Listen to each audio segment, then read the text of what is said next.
serait peut-être temps que je m'intéresse à un film qui en vaut pas la peine. Un film mauvais, mais vraiment, qui est quelque chose d'intense. Je le sais. Donc, après ce copieux repas, on va pouvoir déguster un film de merde.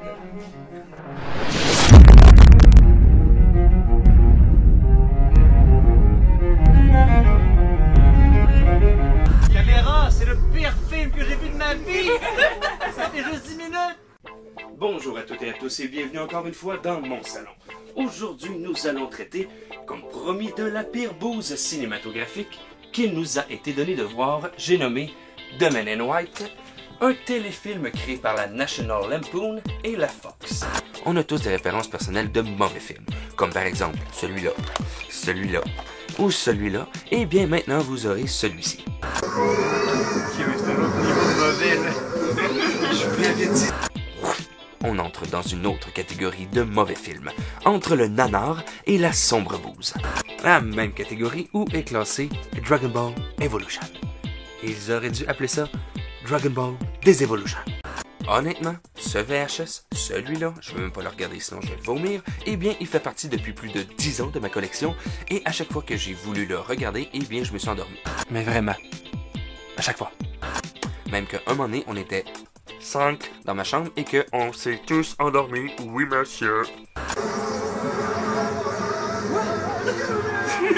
Non, mais c'est du jeu d'acteur quand même. Parce que je crois fondamentalement que tout le monde doit connaître ce film, j'ai sacrifié ma santé mentale et pas juste la mienne.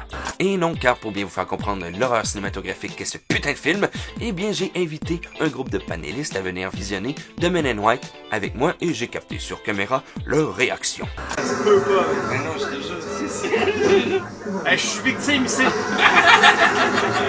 L'unanimité a bel et bien résonné dans les méandres de cette magnifique soirée, car le film a bel et bien été foiré du début à la fin. Donc, attelez-vous, hein? Attelez-vous, parce qu'aujourd'hui, on traite d'un très mauvais film.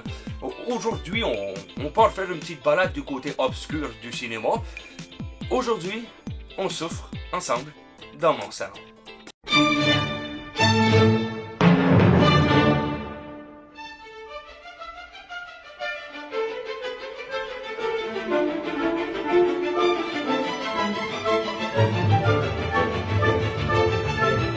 Les Hommes en blanc ou The Men in White est un film destiné à la télévision, donc un téléfilm, qui voudrait être absolument une comédie satirique qui parodie les films de science-fiction moderne et attention, ils ont pris comme ligne directrice les scénarios de The Men in Black, Independence Day et Star Wars, ni plus ni moins. Mais pas que, au canon, vous allez le voir, c'est clairement un gloubi-boulga de beaucoup de références à plusieurs œuvres différentes tout le long du film, c'est très lourd, vous allez le voir. Magnifique téléfilm sorti le 16 août 98. Et je vous prie de retenir cette date, d'accord? On la retient, on y revient plus tard. Il a été distribué par la 20th Century Fox Television et c'est sous Fox Family Channel que cette horreur a été télétransmise. Le producteur exclusif est Mike Elliott, qui un an avant nous avait donné le deuxième opus de Casper, Casper, l'apprenti fantôme, un autre échec cuisant. Et ce même Mike Elliott a décidé de bien faire les choses en 2005, alors qu'il produit The Devil's Reject de Rob Zombie, un film remarquable et très subversif, ayant une dizaine de prix à son actif. Pour ce qui est du directeur de la production, il est nul autre que Scott P. Levy. Si cela ne vous dit rien, eh bien c'est normal, mais je dois souligner qu'il nous a donné Carnosaur. Oui, Carnosaur. Et si vous ne connaissez pas ce film, eh bien je me dois de vous référer à la dernière chronique de l'équipe de Chroma qui traite de ce film. Vous savez, la vie est étrange parfois. Tout est lié. Tout. Le film commence donc par la présentation des deux personnages principaux. Roy Dubrow, interprété par Karim Prince, qui a joué de nombreux personnages de séries télé, dont l'irremplaçable Sestro, le Blue Alien Power Ranger.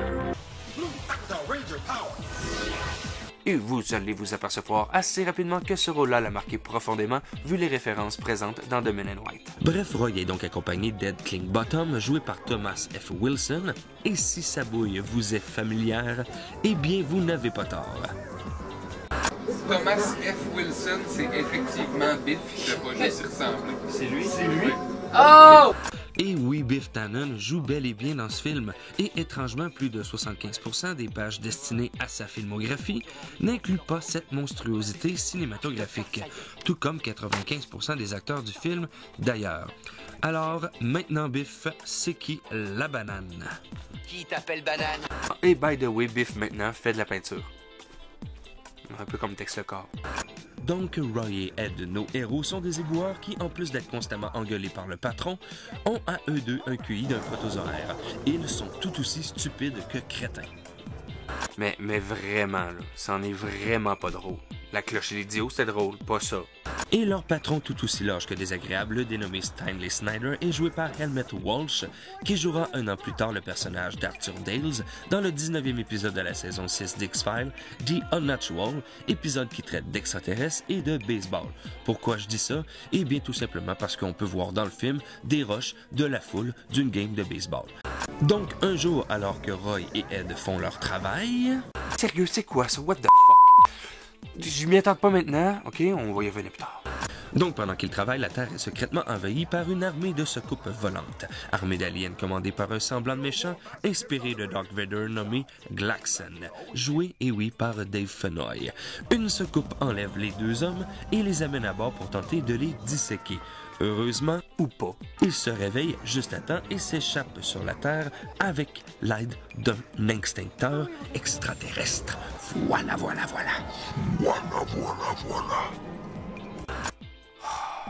Cette scène est horrible, comme toutes les autres scènes d'ailleurs. Et pour vrai, là, un extincteur. Je suis sûr que c'est juste pour faire cette joke-là.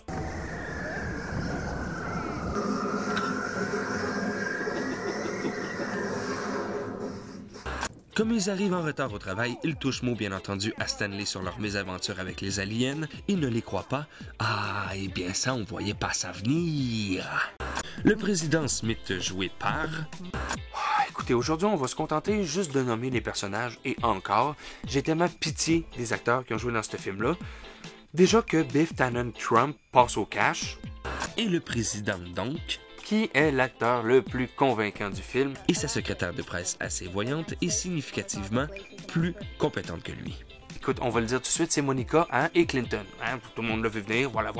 Reçoivent des nouvelles de l'invasion extraterrestre via les vice-généraux. Ils jouent tous les deux dans Mars Attack. Immédiatement, le président fait appel à son conseiller, le docteur Strangemeister. Un cyborg du Dollarama avec un accent allemand absolument trop poussé, dégueulasse, dénué de tout sens humoristique. Mais vraiment, il est pas drôle. Au début, on l'aime. Hein?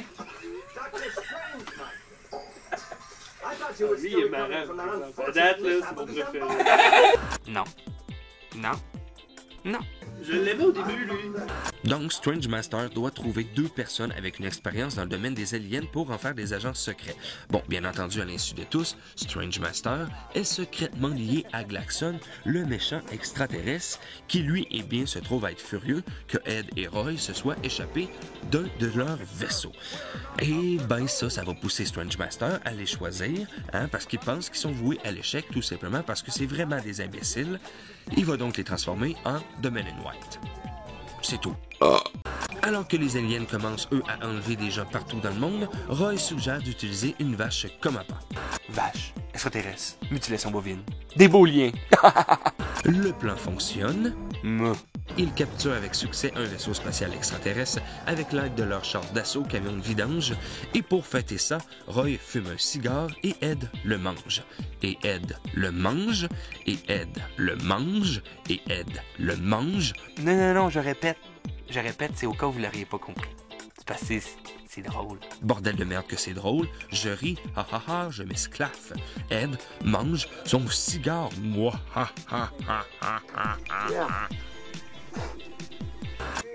Tu peux pas vomir?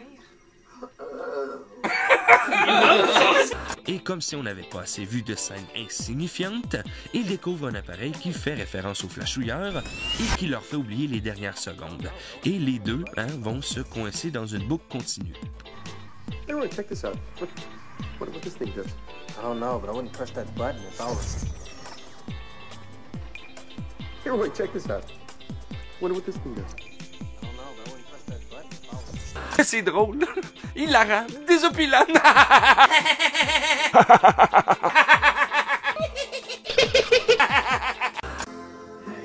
Oh! C'est après un autre gros malaise en forme de numéro musical que Strange Master convainc le président de faire une émission spéciale afin de rassurer la population. Pendant ce temps, l'appareil si désopilant est à court de batterie et les deux hommes sont libérés de la boucle. Je sais pas si c'est mieux, en fait. Suite à leur exploration du vaisseau, ils découvrent une arme appelée Iridium P-37 Destructive Space Modulator. Wow! Hey, tabarouette, cette scène-là a dû gober la moitié du budget du film. De plus, pour ajouter une autre couche à l'insignifiance, ils décident d'alimenter leur camion à ordures avec du dilithium venant du moteur du vaisseau spatial, ce qui leur permet de voler avec leur camion de vidange. À l'instar de Spaceball et de leur Winnebago intergalactique. Donc, Roy commence à utiliser le modulateur pour détruire des secoupes envahissantes, tandis que Strange Master convainc le président qu'ils ont l'intention d'utiliser le modulateur pour conquérir le monde. Glaxon envoie donc 4 chasseurs de primes pour détruire les héros. Et en même temps, le président lui aussi envoie les forces spéciales, dont un cow-boy, un indien, un escrimeur et un groupe de scouts. Ed et Roy sont donc poursuivis dans une usine et parviennent à s'échapper aux deux forces qui, à leur tour, commencent à s'attaquer les unes aux autres. Dans la confusion, le modulateur surcharge et explose. Wow. Wow. Je prends une pause.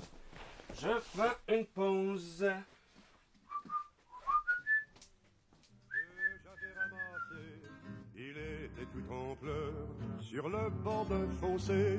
Quand il m'a vu passer, il s'est mis à crier. Ça, c'était lourd. Tu vu ça? Ouais. Pour se venger de cet échec, Glaxon utilise l'arme principale du vaisseau-mère afin de détruire tous les camions à ordures de la planète. Tous les camions de vidange français ont un drapeau. Mais oui! Le président s'adresse à la presse et est ensuite emmené dans la salle de guerre dans un bunker souterrain où les généraux et Strange Master le rejoignent peu après. The war room.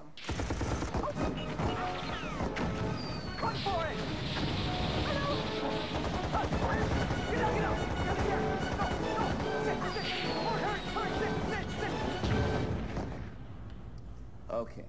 Ed et Roy s'échappent en volant dans l'espace dans leur benne à ordures. Et franchissent une série d'obstacles avant de monter à bord du vaisseau-mère et ramper à travers les conduits d'air jusqu'à la salle des ordinateurs. C'est bientôt fini, je vous le jure, il en reste plus ben. Alors qu'Ed se faufile dans l'ordinateur et installe le virus d'autodestruction, Roy se bat avec Glaxon et finit par le vaincre en le lançant dans l'espace. Ça, on pouvait pas voir ça venir, hein? Ayant téléchargé le virus, il se dirige vers les vaisseaux de secours pour fuir l'explosion du vaisseau.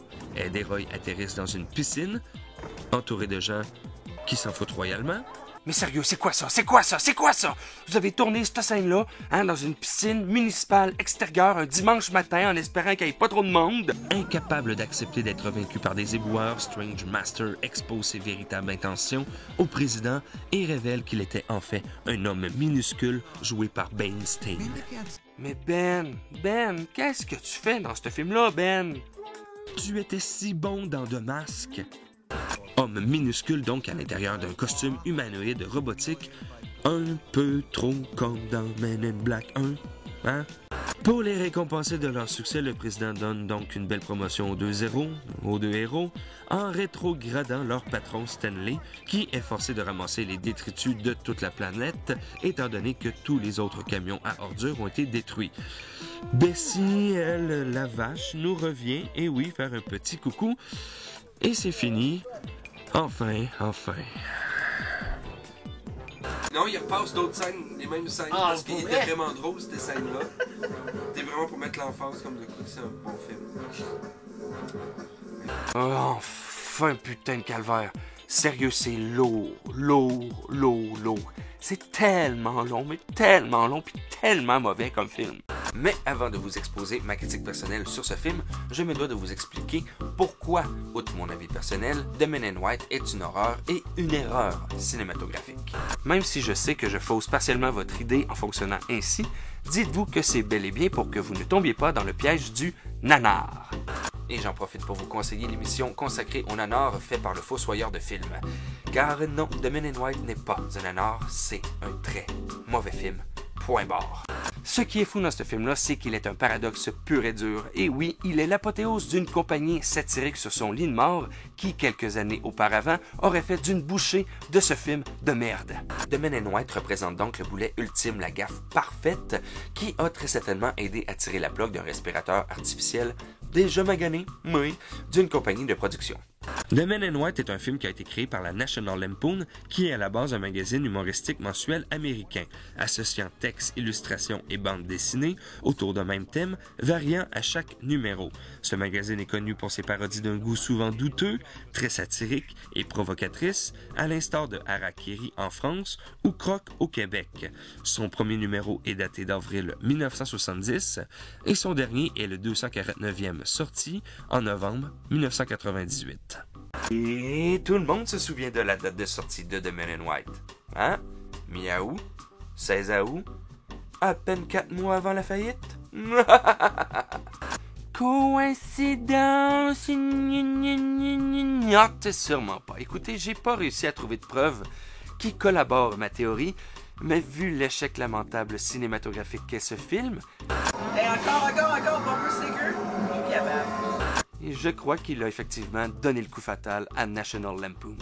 National Lampoon Magazine a été créé au sein de l'université Harvard, oui, par Douglas Kenney, Henry Bird et Robert Hoffman. Ils acquièrent rapidement leur autonomie pour devenir l'un des périodiques les plus célèbres des années 70, aux côtés de Mad.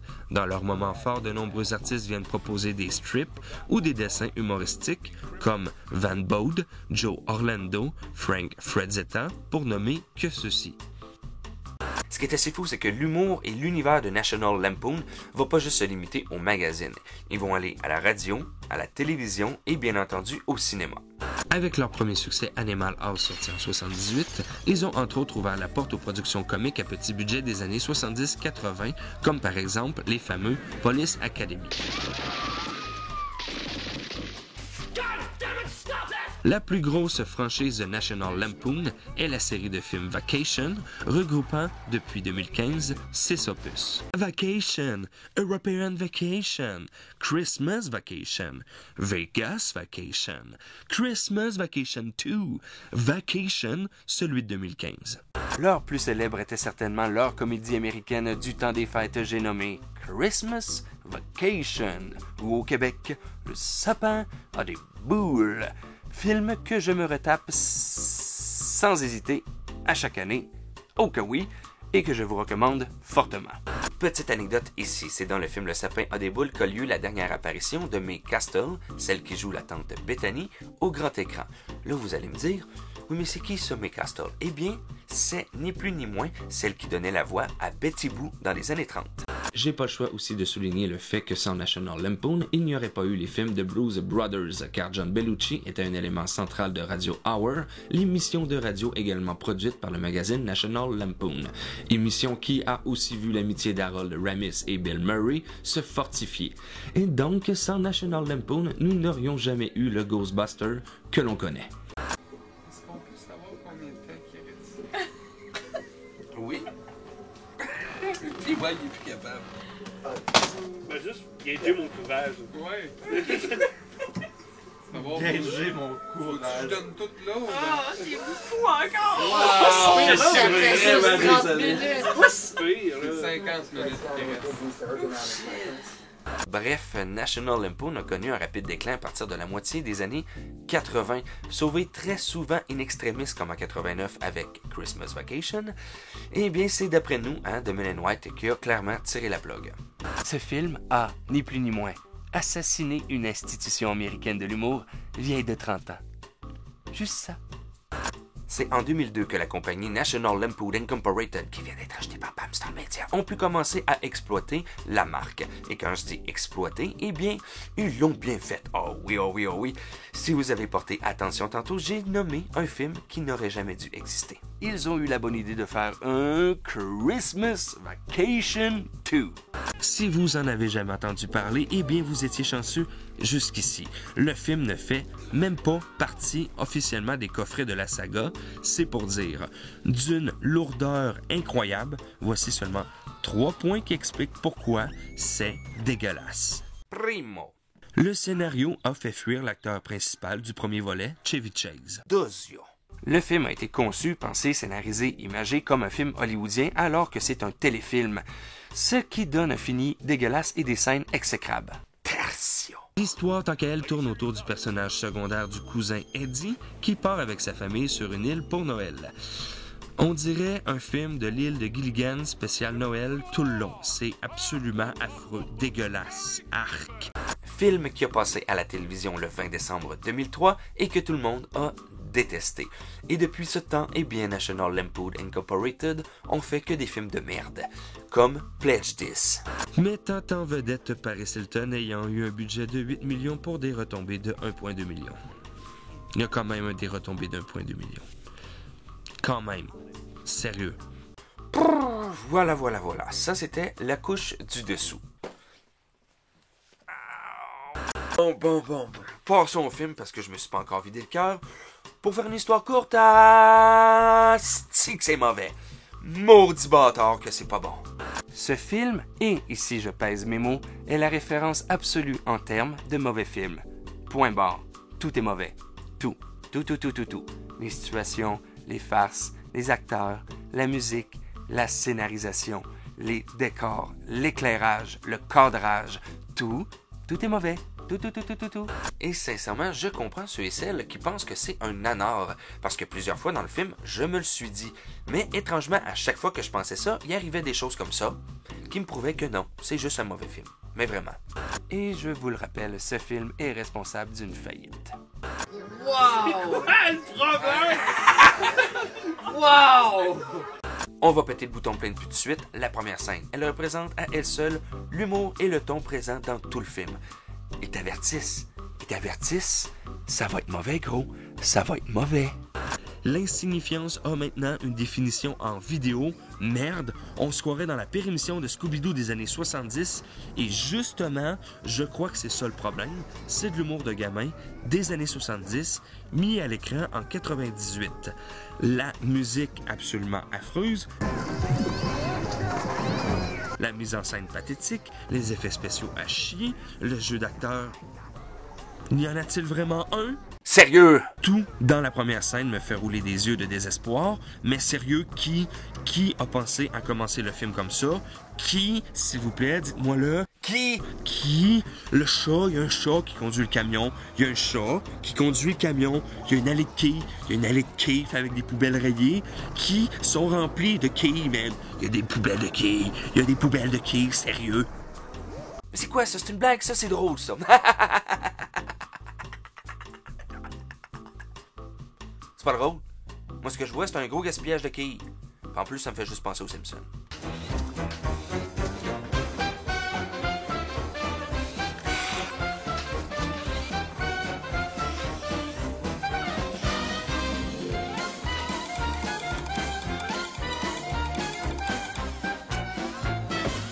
Puis il n'y a pas juste ça qui me fait penser aux Simpsons dans le film. Tout le long du film, je me suis chanté The Garbage Man Can. Pour ce qui est de l'équipe de méchants, si on peut appeler ça une équipe de méchants, parce que c'est clairement pas une équipe de méchants, et tu fais juste regarder leurs costumes, puis on dirait des costumes ratés du Cirque du Soleil. Sérieux, c'est une équipe de méchants, ça? Ça, c'est une équipe de méchants, ça. Ça, c'est des méchants, ça. Hey, vous avez clairement piqué des costumes des Power Rangers. Je suis sûr que c'est ça. Je suis sûr que c'est des costumes des Power Rangers. Et je vous l'ai pas montré tantôt, mais on peut bel et bien voir dans le film le Power Rangers Bleu Seistron, joué par Karim Prince, se faire exploser par Karim Prince lui-même. Attention, ça dure 0.7 secondes.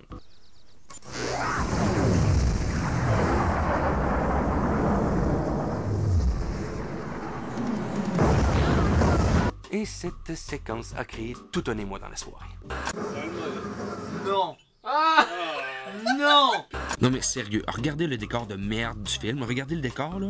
On va le comparer à un autre décor et boum! Voici le décor de la petite vie spéciale Star Trek qui défonce littéralement la gueule à la bouse cinématographique qu'est The Men in White. Sérieux, dude, les décors, ça te tentait pas de te forcer?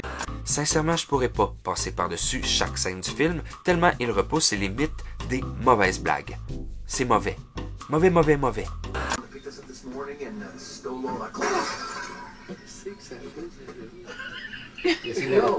Analyser ce film scène par scène pourrait facilement prendre une émission de plus d'1 heure, ça me tente pas, et ma santé mentale est assez fragile en ce moment, je vous dirais. On va y aller avec la base. La prise de son est merdique.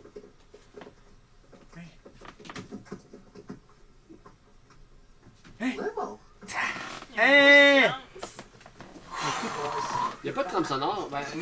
Mais ils ont dû rater de quoi à la prise de son, puis comme j'étais merdique après.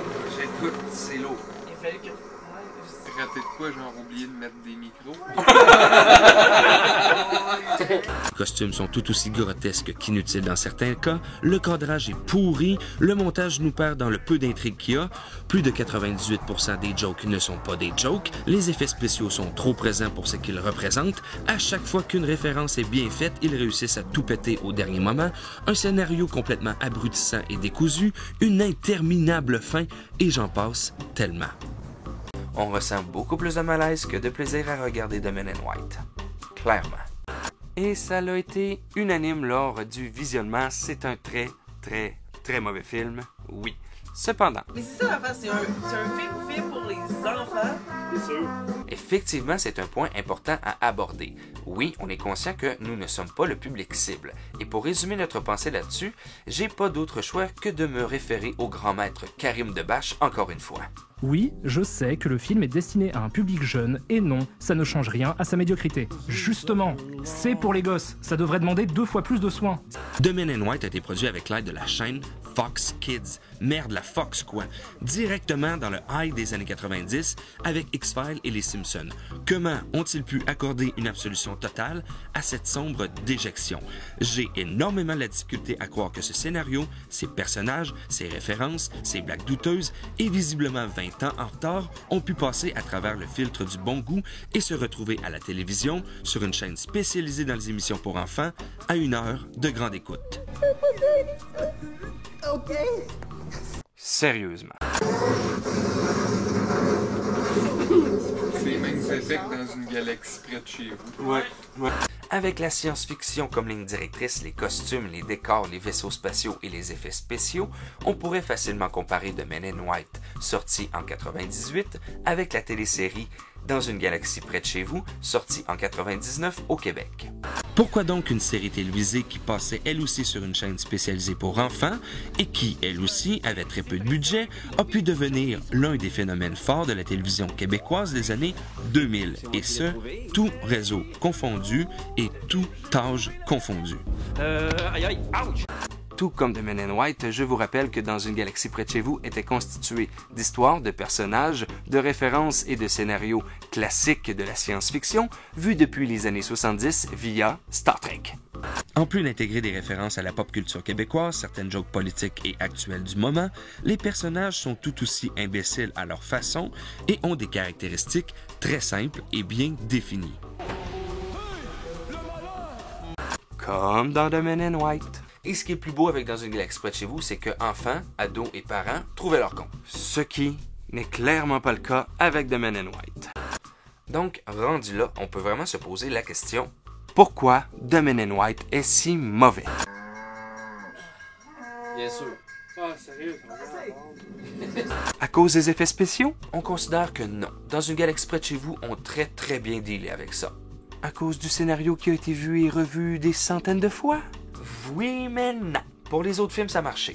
À cause du budget qui n'était pas à la hauteur du scénario? Ah non, pour vrai, non. Un scénario, ça se change. Un budget, ça s'adapte. Je sais que ça a été donné en exemple 1000 fois, mais Paranormal Activity, 13 500 $, 107 millions box-office. À moins que ça soit à cause du nombre incalculable de farces et de références. Ah, mais non, si on prend les comédies de Mel Brooks, Spaceball en exemple, il y a des jokes à toutes les 20 secondes et ça passe quand même très bien.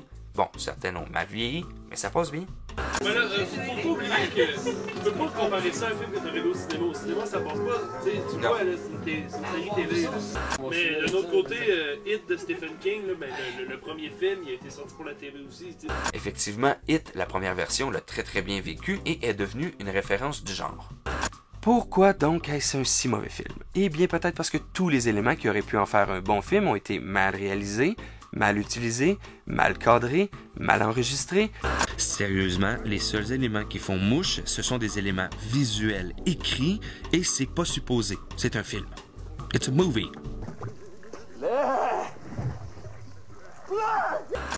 Voilà. Autant j'ai détesté voir ce film, et j'ai dû me le taper beaucoup trop de fois pour cette émission.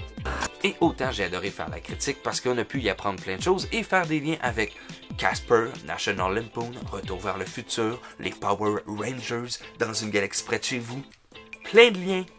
Mais bon, si vous voulez vous faire violence vous-même, vous allez retrouver dans la description, en bas, oui, un lien YouTube où vous allez pouvoir retrouver cette sombre bouse cinématographique.